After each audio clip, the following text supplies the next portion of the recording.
Selamat siang anak-anak. Sekarang kita akan melanjutkan pembelajaran kita kemarin.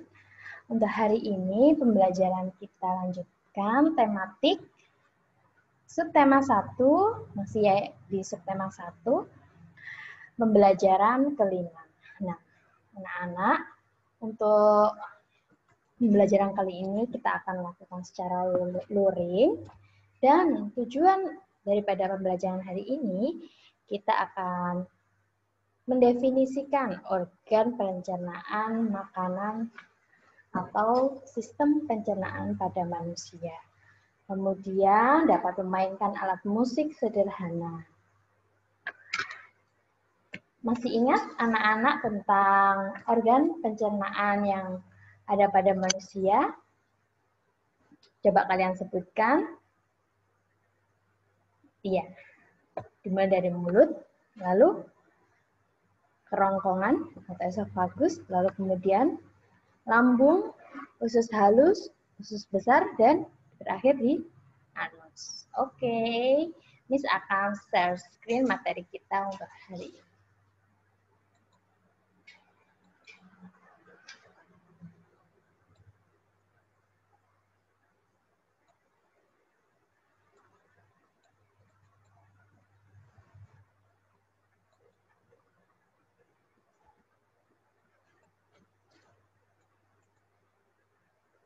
Oke, kalau kita membahas tentang sistem pencernaan manusia, pasti kalian sudah akrab dengan gambar yang Miss tampilkan di layar kalian. Ada gambar apa di situ? Ada gambar anak-anak yang sedang makan dengan lahap. Anak itu memasukkan makanannya melalui mulut mereka. Nah, dari gambar yang kamu amati, nah, sekarang kita akan mengulang kembali tentang sistem pencernaan.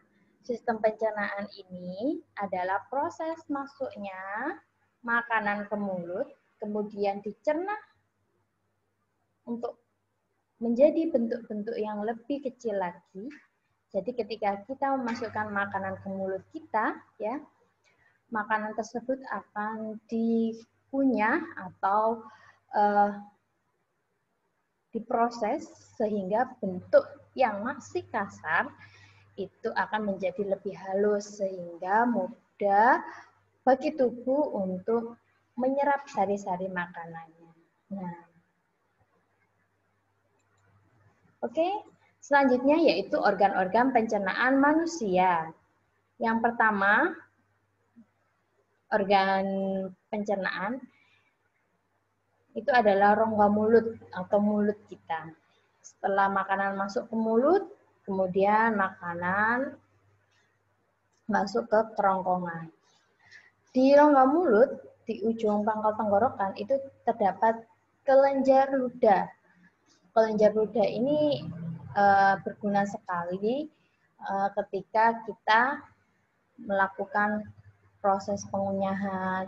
Jadi di situ ada kemarin ada dua macam pencernaan, yaitu mekanik dan kimiawi. Salah satu bentuk pencernaan kimiawi itu dibantu dengan kelenjar ludah, karena kelenjar ludah ini menghasilkan enzim.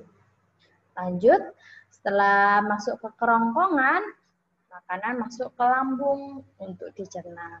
Kemudian pada lambung masuk ke usus.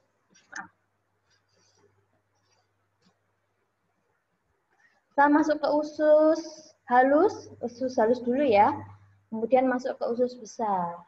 Pada usus besar berakhir di anus. Anus adalah tempat terakhir untuk proses pencernaan manusia. Oke, kita ingat-ingat kembali lagi. Jadi ada 6 organ pencernaan manusia. Yang pertama adalah rongga mulut, lalu ada kerongkongan, ada lambung, ada usus halus, selanjutnya ke usus besar, dan berakhir di anus. Oke, good job. Nah, sekarang ayo kita ulangi lagi. Dapatkah kamu menyebutkan apa saja organ pencernaan pada tubuh manusia? Yang pertama ini adalah mulut.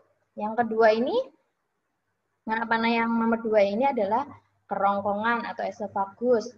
Dan turun lagi menuju ke yang anak panah nomor 3, lambung. Setelah dari lambung menuju ke usus halus. Usus halus kemudian dilanjutkan ke usus besar dan berakhir di anus.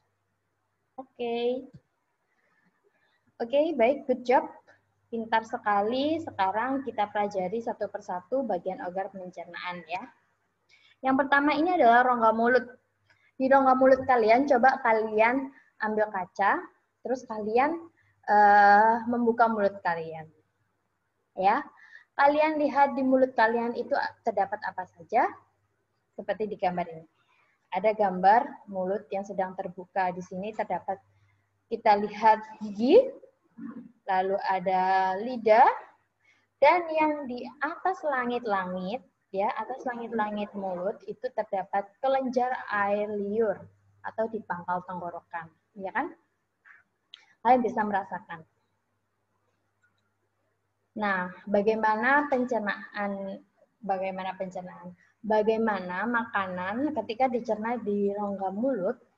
Nah, pastinya makanan yang dicerna di rongga mulut itu membutuhkan bantuan daripada lidah, ya, lidah, gigi, dan kelenjar air liur.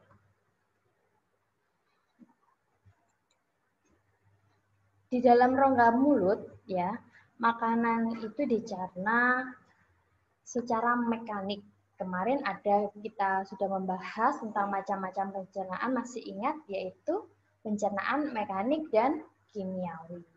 Nah, di rongga mulut ini terjadi pencernaan mekanik atau menggunakan fisik, ya, seperti gigi. Ketika kita mengunyah, ketika kita menggigit makanan, itu disebut dengan pencernaan mekanik secara mekanik. Kemudian ada lidah sebagai indera perasa dan membantu pada saat proses mengunyah. Kemudian air liur. Air liur ini digunakan untuk untuk membantu mengunyah dan menghaluskan makanan akan menjadi potongan-potongan yang lebih kecil. Lalu air liurnya itu mengandung enzim apa saja? Ada enzim amilase, yaitu berfungsi untuk mengubah karbohidrat menjadi maltosa atau monosakarida. Contohnya adalah ketika kita mengunyah nasi. Nasi yang kita kunyah lama-kelamaan rasanya akan memunculkan rasa manis. Nah, itu adalah bentuk kerja enzim amilase pada proses mencerna makanan di mulut kita. Lalu yang selanjutnya yaitu gigi. Gigi kita itu terdiri atas 3 jenis. Yang pertama ada gigi seri, ya, yang ada di depan itu yang 4, ya. Terus ada gigi taring, ya, untuk merobek makanan. Lalu ada gigi geraham. Nah, gigi seri itu ada di depan, ya. Ini yang seperti di layar ini adalah gigi seri. Gigi taring ini di sampingnya gigi seri, ya, kanan dan kiri. Biasanya lebih runcing, ya. Lalu kemudian ada gigi geraham. Gigi geraham itu lebih besar dan lebih banyak daripada gigi yang lain. Gigi seri ini berfungsi untuk memotong makanan. Jadi apa itu namanya, kita akan menggigit. Nah, itu sama dengan memotong makanan. Kemudian untuk gigi taring, karena berbentuknya lancip dan runcing, fungsinya adalah untuk menusuk dan mengoyak makanan. Jadi ketika kita misal nih, contohnya, ketika kalian mendapati makanan yang agak keras seperti daging atau apa itu namanya, sesuatu yang mungkin membutuhkan tenaga pada saat merobek makanannya tadi, kita biasanya menggunakan gigi taring, ya. Selanjutnya ada gigi geraham yang bentuknya itu seperti gerigi yang berfungsi untuk mengunyah makanan. Untuk jumlah gigi anak dan gigi orang dewasa itu berbeda. Ada istilah pada gigi anak itu juga disebut dengan gigi susu, ya. Kalau sudah besar itu baru yang dinamakan gigi. Nah, untuk anak-anak jumlahnya rata-rata itu adalah 20 buah, ada 8 buah gigi seri, 4 buah gigi taring, 8 buah gigi geraham. Sedangkan pada orang dewasa itu lebih banyak, 12, yaitu 32 buah. 8 buah gigi seri, atas bawah, atasnya 4, bawahnya 4, lalu 4 buah gigi taring, 20 buah gigi geraham. Kenapa kok gigi gerahamnya itu bertambah? Karena semakin dewasa gigi gerahamnya itu akan muncul. Dan itu rasanya itu sangat tidak nyaman. Oke. Ini adalah berupa gigi susu ya, masih anak-anak sebelum patah giginya dan tumbuh lagi, dan ini adalah perbedaan untuk gigi orang dewasa yang sudah merupakan gigi tetap. Ini adalah bagian-bagian gigi. Yang pertama ini yang berwarna putih, oke, ini namanya mahkota gigi. Kemudian yang ada pada samping-sampingnya gusi kita itu namanya leher gigi. Lalu yang ada di dalam itu adalah akar gigi. Kenapa kok gigi kita itu berwarna putih? Karena gigi kita dilapisi oleh email gigi. Nah, ayo kita ingat kembali. Di dalam rongga mulut makanan dicerna oleh apa saja? Organ dalam mulut kita yang membantu proses pencernaan. Yaitu yang pertama ada gigi, lidah, dan kelenjar air liur. Lalu sebutkan enzim apa yang dihasilkan oleh kelenjar air liur tadi? Enzim amilase, betul. Kemudian apa kegunaan enzim amilase atau hialin yang terdapat dalam rongga mulut?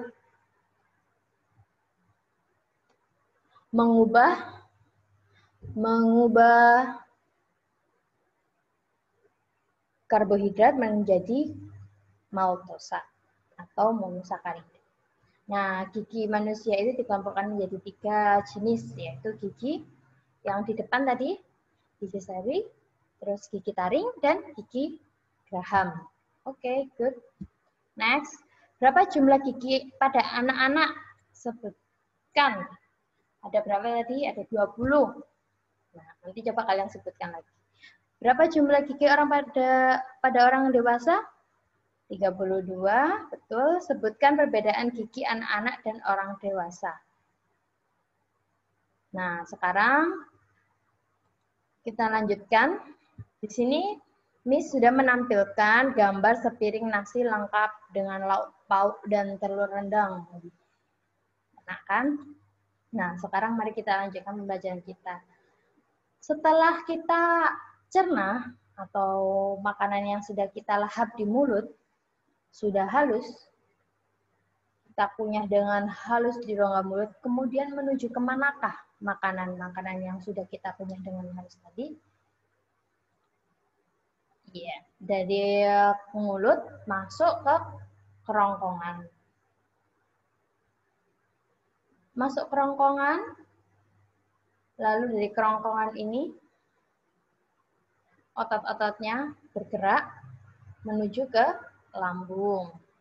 Nah, gerakan mendorong makanan, ya, kerongkongan ke lambung itu disebut dengan gerakan peristaltik.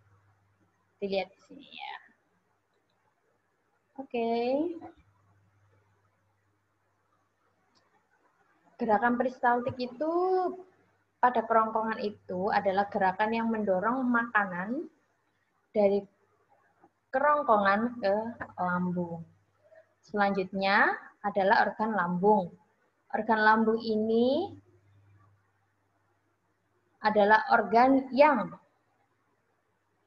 melakukan pencernaan secara mekanik dan kimiawi. Kenapa kok disebut dengan pencernaan mekanik dan kimiawi? Jadi, pada saat makanan masuk ke lambung itu kan dilapisi oleh otot-otot ya, otot-otot lambung yang bisa stretch. Stretch itu artinya itu bisa melebar ya, fleksibel seperti itu. Jadi otot-ototnya itu berkontraksi. Kemudian melakukan gerakan meremas-remas dan menggiring makanan hingga menjadi bubur. Nah, gerakan meremas-remas pada lambung itu juga disebut dengan gerakan peristaltik. Serta pencernaan kimiawinya adalah pada proses pencernaan makanan di lambung itu dibantu oleh enzim-enzim pencernaan atau getah lambung. Nah, enzim-enzim pada lambung itu ada apa saja? Ada yang pertama adalah HCl atau asam klorida, berfungsi untuk membunuh bibit penyakit dan bakteri yang masuk ke makanan. Kemudian yang kedua ada enzim pepsin, berfungsi untuk mengubah protein menjadi pepton. Enzim renin berfungsi untuk mengumpalkan protein susu menjadi kasein dengan bantuan kalsium. Oke? Sekarang ingat-ingat berhadiah. Mari kita ingat kembali. Ada hadiah menarik untuk kalian yang dapat mengingatnya. Oke? Sekarang kalian baca pertanyaannya ini, kemudian kalian tulis di kolom komentar dengan judul ingat-ingat berhadiah. Oke? Jadi nanti nomor 1 sampai dengan nomor 10 kalian tulis jawabannya langsung di kolom komentar video ini. Oke. Selamat, kamu pintar, kamu berhak mendapatkan hadiah 1 unit motor balap.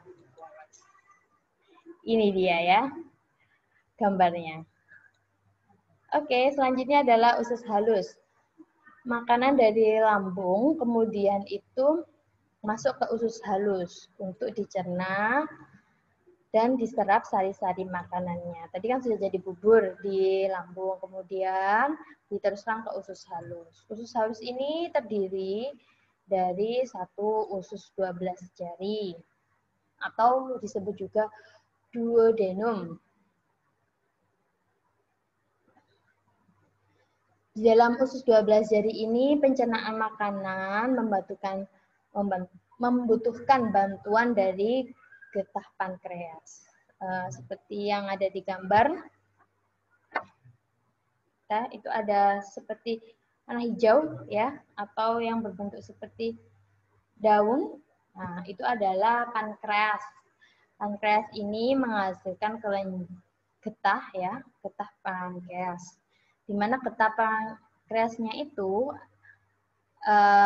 mengandung enzim-enzim pencernaan seperti enzim amilase untuk mengubah amilum menjadi maltosa, lalu ada enzim tripsin mengubah pepton menjadi asam amino, dan enzim lipase mengubah lemak menjadi asam lemak. Selain enzim-enzim tersebut, anak-anak, pada usus 12 jari itu dibantu oleh getah empedu yang dihasilkan oleh hati. Jadi, kenapa kalau hati kita itu ada sedikit di bawah, itu karena berkaitan dengan proses pencernaan.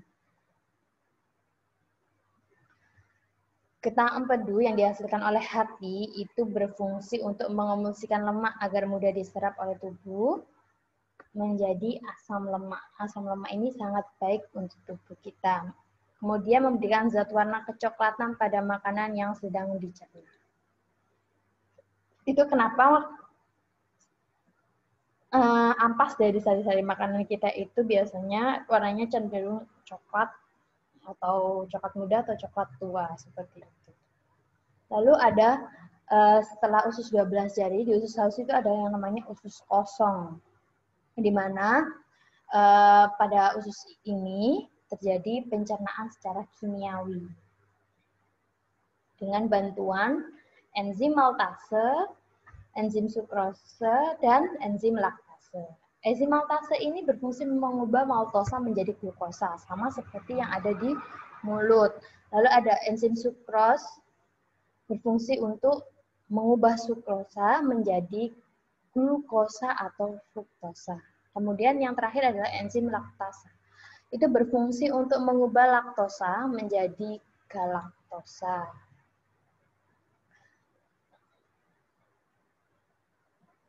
Yang ketiga itu ada usus halus yang di bagian bawah namanya usus penyerapan atau ileum.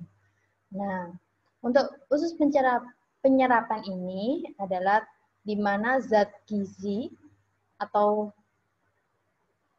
yang dihasilkan oleh sari-sari makanan seperti karbohidrat, protein, lemak, vitamin ini diserap pada bagian yang disebut villi, ya, pada ini ada bagian yang disebut villi.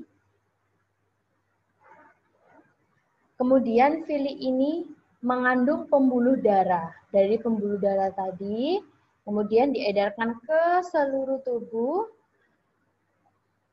agar seluruh tubuh itu mendapatkan energi dalam metabolisme tubuh. Selanjutnya, pada ujung usus halus itu terdapat umbai cacing atau disebut dengan usus buntu. Kegunaannya ini sebagai penghubung antara usus halus dengan usus besar. Agar sisa makanan itu yang telah keluar dari usus halus menuju usus besar tidak dapat kembali masuk ke usus halus lagi. Ya, di sini. Nah,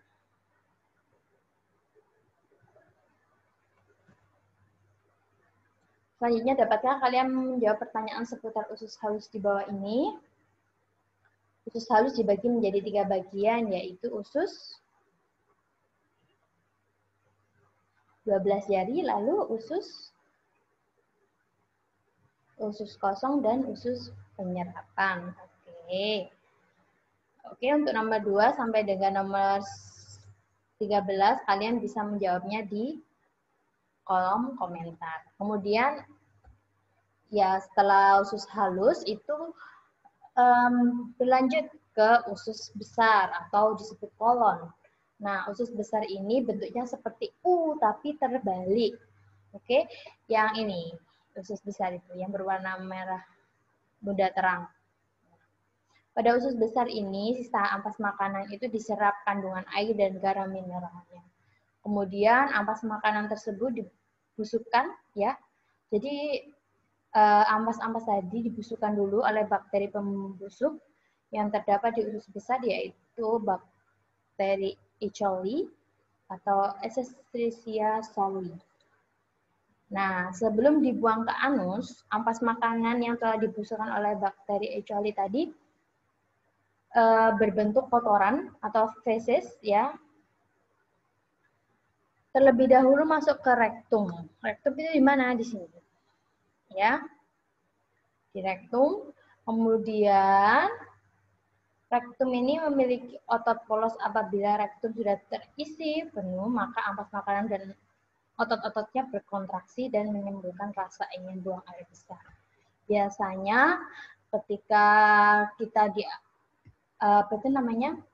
Jadi ketika kita makan, jadi proses makannya itu biasanya bertahan di dalam tubuh itu dicerna selama 4 sampai dengan 5 jam. Oke. Kemudian nanti menuju ke dari lambung menuju ke usus halus, usus besar.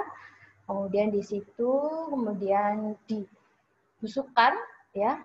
Setelah itu kita akan timbul rasa ingin BAB.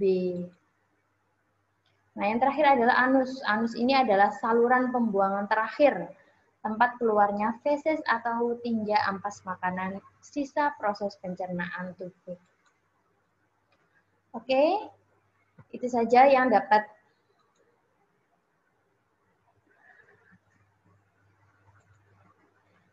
Miss sampaikan untuk definisi organ-organ pencernaan.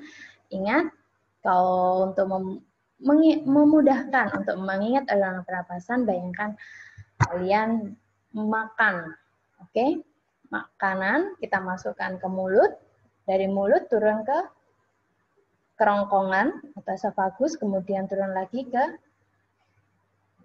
lambung, ya, seperti di buku ini, ya. Nah, ini ke lambung, habis itu ke usus, ya, usus halus, kemudian dilanjutkan ke usus besar, dan terakhir dikeluarkan di anus. Oke, anak-anak, itu tadi adalah penjelasan Miss tentang organ-organ pencernaan.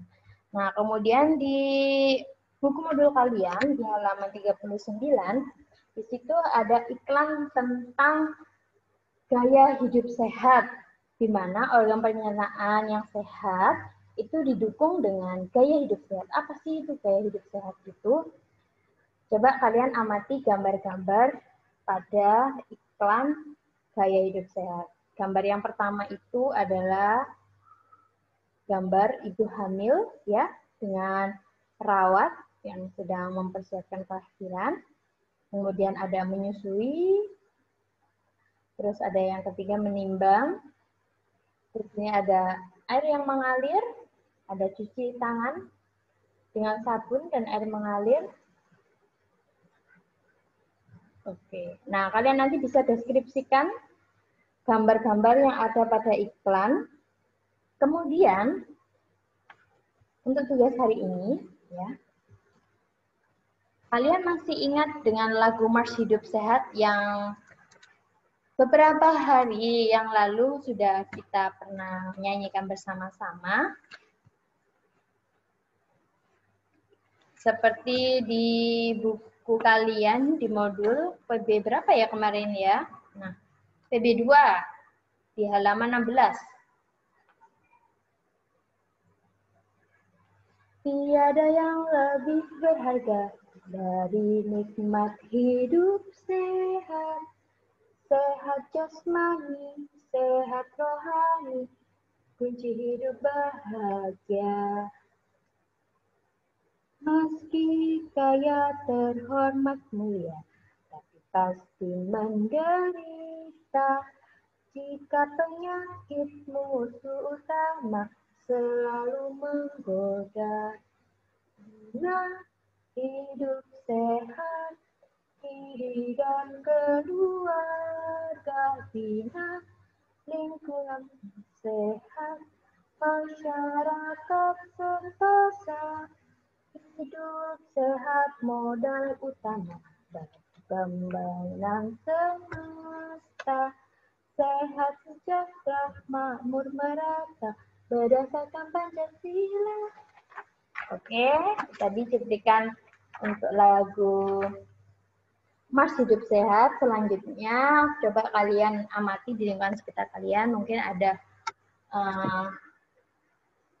sendok, ya, sendok. Kemudian ada gelas, ada pensil, ada batu kerikil, botol.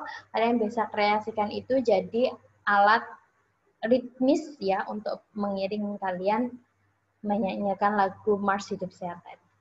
Oke? Silakan, apa itu namanya, di video nanti, kemudian nanti di-upload di Google Classroom, sehingga nanti Miss bisa tahu bagaimana kalian menyanyikan lagu March Hidup Sehat ini menggunakan alat musik ritmis, ya, sederhana dengan bahan-bahan yang ada di sekitar kalian. Itu saja yang dapat disampaikan untuk hari ini. Terima kasih untuk sudah menyaksikan dan memperhatikan penjelasan dari Miss Tista. Sampai jumpa untuk pembelajaran selanjutnya. See you.